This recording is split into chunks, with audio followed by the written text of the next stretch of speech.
सभी साथियों को मेरा क्रांतिकारी जय भीम, जय भारत, जय संविधान। मैं बहुजन Dastak news and constitution channel से साथियों गौतम रत्ना।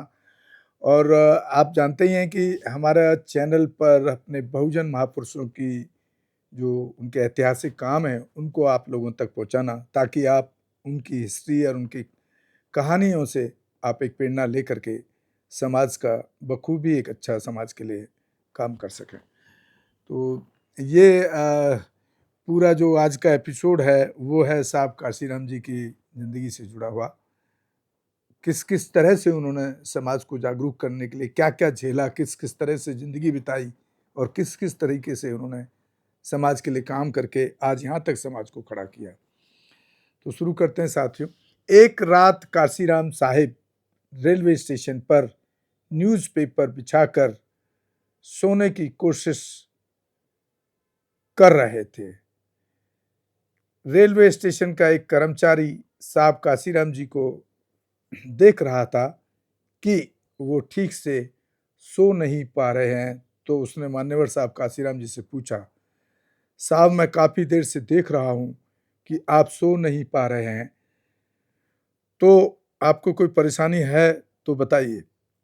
आपको किसी चीज़ की ज़रूरत हो तो मेरा घर नज़दीक है। तो साहब काशीराम जी ने कहा कि समस्या तो है, लेकिन उसका समाधान आपके पास नहीं है। जय भीम, जय भीम। कर्मचारी ने पूछा, ऐसी क्या परेशानी है, आप मुझे बताएं, मैं अपनी क्षमता के अनुसार आपकी मदद जरूर करूंगा। तो साहब काशीराम जी ने कहा कि देखो, ऐसा है कि जब भी मैं सोने की कोशिश करता हूं तो वो बाबा साहब भीमराव अंबेडकर मुझे संसद की तरफ उंगली करके खड़े हैं, ये नजर आता है और मेरी आंखें खुल जाती हैं। जब मैं आंखें खोल के देखता हूं तो संसद में मुझे बाबा साहेब भीमराव अंबेडकर के दुश्मन नजर आते हैं, तो मेरी नींद और ज्यादा खराब हो जाती है।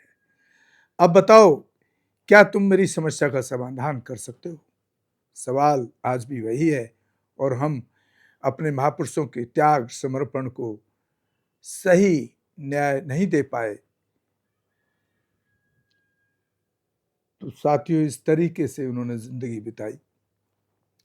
मुझे यह भी नहीं पता कि मेरे परिवार में कौन कौन है, क्योंकि जब से मैंने घर छोड़ा है तो फिर कभी घर नहीं गया। बहुजन महानायक क्रांतिकारी और वैज्ञानिक से बने सामाजिक वैज्ञानिक श्री काशीराम जी के संघर्ष भरे और त्याग भरे जीवन की दास्तान के बारे में में जानकारी साझा करते हैं। बाबा साहब के बचपन के दोस्त सरदार सुच्चा सिंह, जो वायुसेना में तकनीकी अधिकारी के पद पर तैनात थे और उस समय दिल्ली के लक्ष्मी नगर में तैनात रहते थे। जब 1982 में यानी 25 साल बाद साहब के दोस्त अजीत सिंह के माध्यम से पता चला, यह जानने के लिए कि काशीराम जो दिल्ली में रहकर बहुजन आंदोलन चला रहे हैं, इसलिए उन्होंने दिल्ली के करोलबाग स्थित बामसेब के कार्यालय में फोन किया और फोन साहब ने खुद उठाया। सुच्चा सिंह ने साहब की आवाज पहचान ली और कहा कि मैं आपके बचपन का बहुत पुराना दोस्त बोल रहा हूं, तुम मुझे शायद भूल गए होगे। तब साहब का जवाब था, ऐसा किसी भी हालत में नहीं हो सकता, क्या तुम मुझे अपना नाम बता सकते हो? हाँ जी, सुच्चा सिंह। दोस्त ने अपना नाम बताते हुए कहा, अरे भाई सुच्चा सिंह, आपको कौन नहीं जानता, आपको पूरा देश जानता है। आपने साइकिल चलाकर एशिया में हमारे क्षेत्र का और हमारे देश का नाम रोशन किया है, तुम्हें कोई कैसे भूल सकता है? काशीराम, तो क्या पूरा देश आपको अच्छे से जानता है? साहब का जवाब भावुकता से भरा था और साहब ने आगे कहा कि जब भी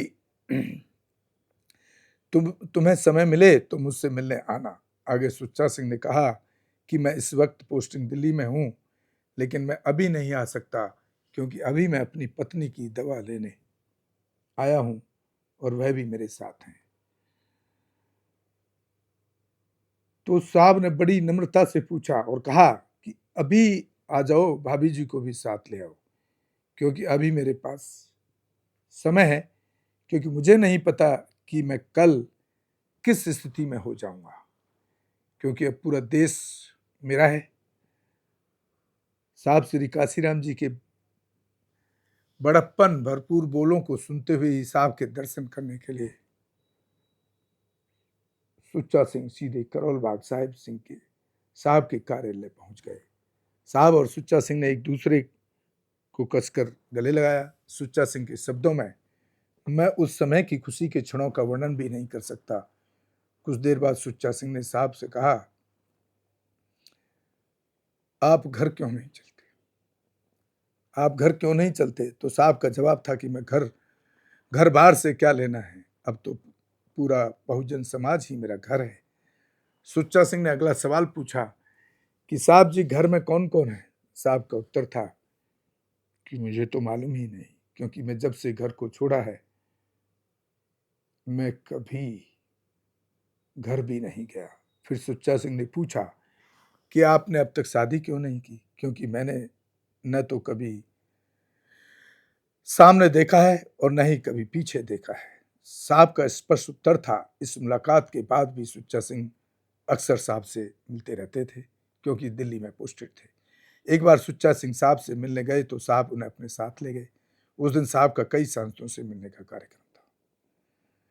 साहब सुच्चा सिंह के साथ कम से कम 25-30 सांसदों के घर गए।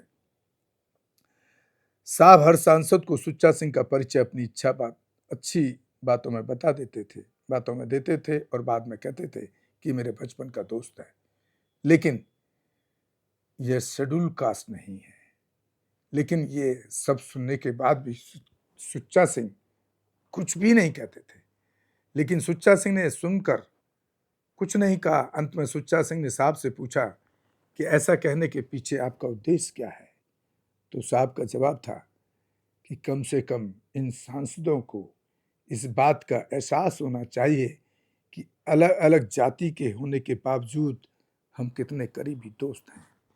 सुच्चा सिंह ने यह भी कहा कि मैं सांसदों के ऊंचे फ्लैटों की सीढ़ियां चढ़ते चढ़ते थक गया था, लेकिन आश्चर्य की बात है कि काशीराम जी के शरीर में बिल्कुल भी थकावट नहीं आती थी। ट्रेन से उतरने के बाद जब सुच्चा सिंह अपने घर जाने लगे तो उन्होंने साहब से कहा, कभी कभी मेरे घर भी आया करो।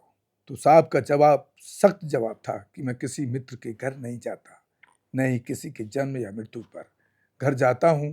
ऐसा करने से मैं अपना मूवमेंट ठीक से नहीं चला पाऊंगा। मैं केवल वहीं जाता हूं जहां मेरे समाज को कुछ हासिल होता है, होने की उम्मीद रहती है। बहुजन समाज को शासक बनाकर बाबा साहब जी का प्रबुद्ध भारत का सपना पूरा किया जा सकता है। मान्यवर साहब काशीराम। तो साथियों, ऐसे थे साहब काशीराम।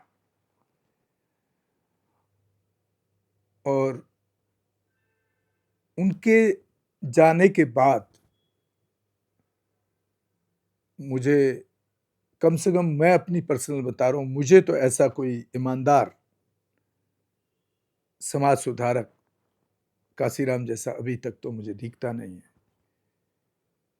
उनके नाम को भले ही कितने लोग जोड़ करके संगठन, पार्टियां नेतागिरी कर रहे हों, लेकिन उनके जैसा समर्पण समाज के लिए किसी में नहीं है।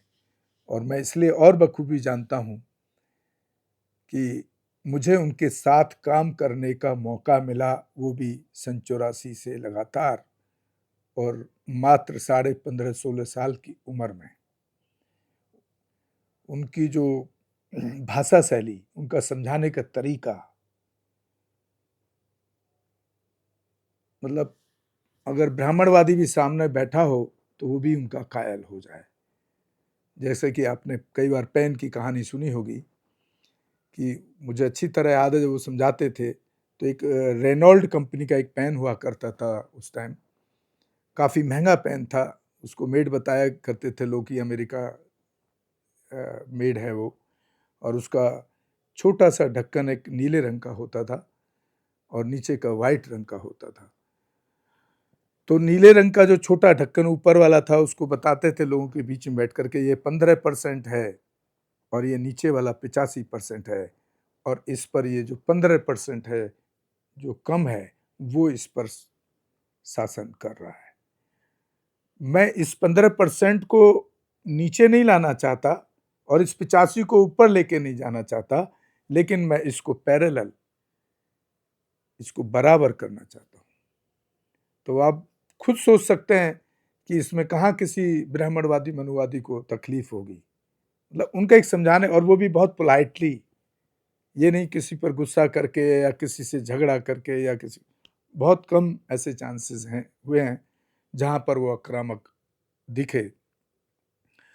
और एक मेरे इलेक्शन के टाइम में मैंने आक्रामक उनको पहली बार देखा जब दिल्ली के कल्याणपुरी क्षेत्र में, जहाँ से साहब काशीराम पूर्वी दिल्ली लोकसभा लड़ रहे थे, वहाँ मेरे ऊपर चाकुओं से अटैक हुआ और पुलिस ने कार्रवाई नहीं की।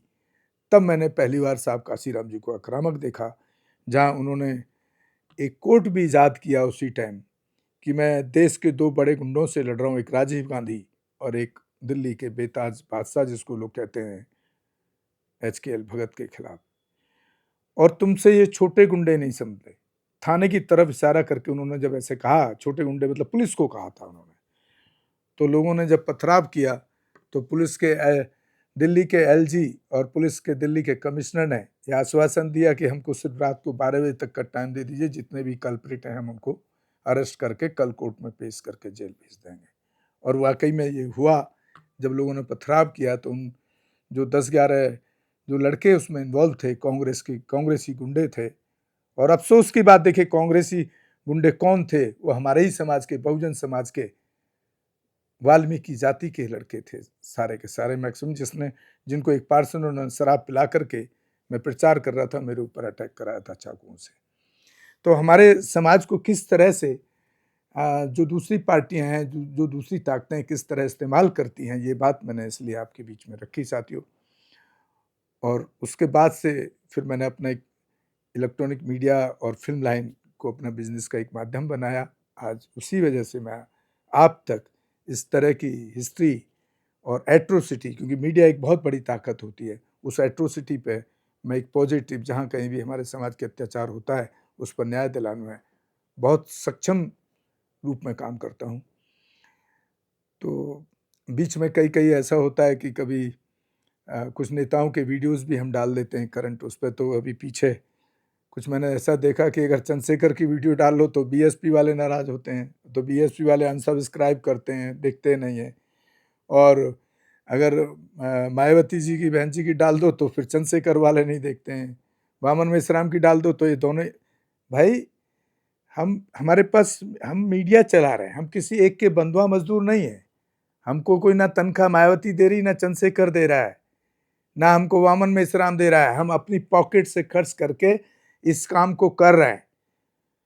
तो इसमें जो ये अंधभक्ति, जो मोदी की अंधभक्ति है, वही अंधभक्ति जो मैंने यहाँ देखी है इन बहुजन समाज के नेताओं के प्रति, तो ये बड़ा दुखद है साथियों। या तो आप इतने मजबूर करें उनको, सब जितने बहुजन नेता हैं उनको एक प्लेटफॉर्म पे लाएं, तब तो हमारे जैसे आदमी पे सवाल खड़ा कीजिए। और रही बात हमारे काम करने की, तो उनसे ज़्यादा ताकत रखते हैं ऐसे नेताओं से ज़्यादा, और ऐसे नेताओं से ज़्यादा काम करने की क्षमता है। एक फ़ोन पे कहीं का भी प्रशासन तुरंत कार्रवाई करता है हमारे फ़ोन के बाद एट्रोसिटीज़ पर, और हमको ये नेता कोई करके दिखा दे। और ये मैं प्रूफ के साथ बोल रहा हूँ, एविडेंस के साथ बोल रहा हूँ। खैर साथियों, इसी के साथ मैं आपसे विदा लेता हूँ। जय भीम, जय भारत, जय संविधान। हमारे दोनों channel Bahujan Dastak news and constitution को ज़्यादा से ज़्यादा देखें, शेयर करें, सब्सक्राइब करें, और हमारे Facebook, Instagram and Twitter page को भी फॉलो करें, जो बहुजन दस्तक न्यूज के नाम से ही है। धन्यवाद साथियों। हमारे चैनल लाइक, शेयर, सब्सक्राइब देखना मत भूलिएगा। जय भीम, जय भारत, जय संविधान, नमो बुद्धाय। धन्यवाद। चैनल आर्थिक समस्या से गुजर रहा है। अगर आप बहुजन समाज में बाबा साहेब अम्बेडकर और तथागत बुद्ध की विचारधारा को अधिक से अधिक लोगों तक पहुंचाना चाहते हैं तो हमें आर्थिक सहयोग प्रदान करें, ताकि हम अपने चैनल के माध्यम से देश विदेश में समता, बंधुता, एकता और संवैधानिक अधिकारों को ज्यादा से ज्यादा लोगों तक पहुंचा सके। आप अपनी सहायता राशि नीचे लिखे खाते में जमा करा सकते हैं। खाता धारक गौतम रत्ना, खाता संख्या 3169576865 IFSC कोड SBIN 0060336, बैंक भारतीय स्टेट बैंक। आप हमारे बैंक खाते का विवरण स्क्रीन पर भी देख सकते हैं। मैं गौतम रत्ना गौतम फिल्म्स प्रोडक्शन में आपका स्वागत करता हूं। आप हमारे प्रोडक्शन हाउस के अंदर अपना कैरियर बना सकते हैं as a film director, as a producer and actor and actress and editor and cinematographer also. अगर आपको फिल्म से रिलेटेड कुछ भी प्रोजेक्ट आपको बनवाना है तो हमारे पास में पूरा सेटअप है, जिसमें फिल्म कैमरा है, शूटिंग लाइट्स है और एडिटिंग है। सारा A to Z एक ही जगह पर आपको हमारे यहाँ पर मिल जाएगा। तो दोस्तों आप हमें कांटेक्ट कर सकते हैं हमारे नंबर्स पर 9810085714। जय भीम, जय भीम।